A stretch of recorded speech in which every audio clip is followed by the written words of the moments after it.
Hey there, this is the product listing page inside of Notion.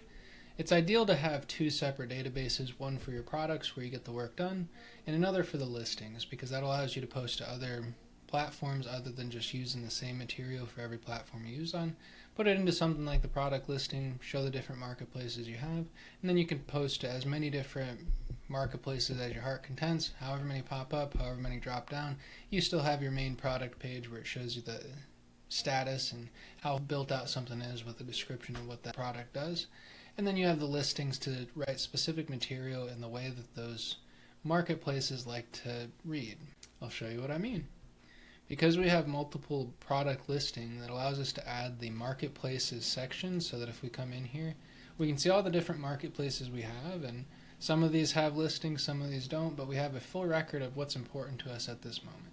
You can see that based on the different marketplaces we can see how many of those products are on different marketplaces. Something like the Notion Template Official, you can't use the word Notion in the title because it's a Notion official marketplace. So I wasn't able to post my Notion 101 course there or the Quick Start Guide because it's not essentially a template, but I was able to post that on my own personal WooCommerce site because I can post anything over there. Likewise on Gumroad, there's some things that make more sense to push over to Gumroad than the Notion official marketplace. So I have this broken down into different marketplaces based on the product listing. So if I come into Gumroad, you'll see that standard fee 10%, the URL directly to it, and then down below we have the different product listings for this page. It also shows you the products that are related to these product listings, so if you want to go to the main piece of information, let me open it in full page so you can see what I mean. If you want to go to the main product information, you can go to it directly from here, and you can also go directly to the product listing page right here if you want to send somebody a specific link.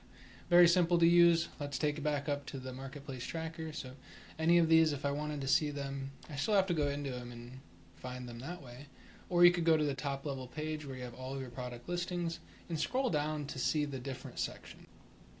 And now that we're back at the top level page, I want to show you the focus framework and how it applies to this.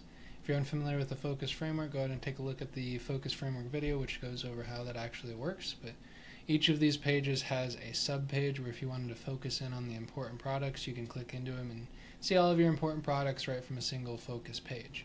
Likewise, if you want to focus on your marketplaces, get on with your day.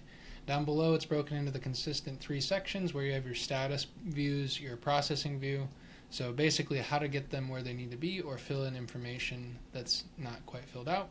You have your time-based, such as the recent product listings that you've created or edited, and if you had a section for the publish date, you'd be able to find that right here.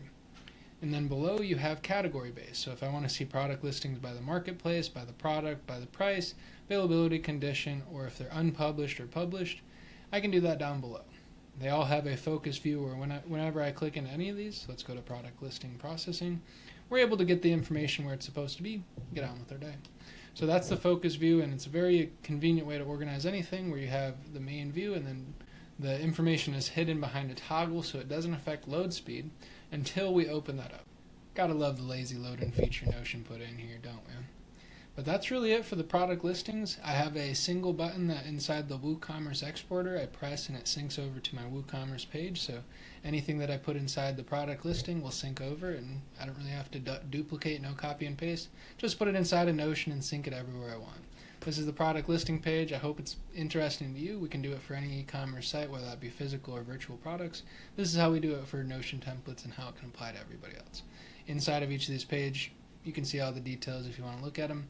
Down below, you have upsells, discounts, and all that good stuff. This one has 3 discounts in its chain. So if you wanted to get in there, we can do that as well. Apply it directly to whatever marketplace you're using, and get on with your day.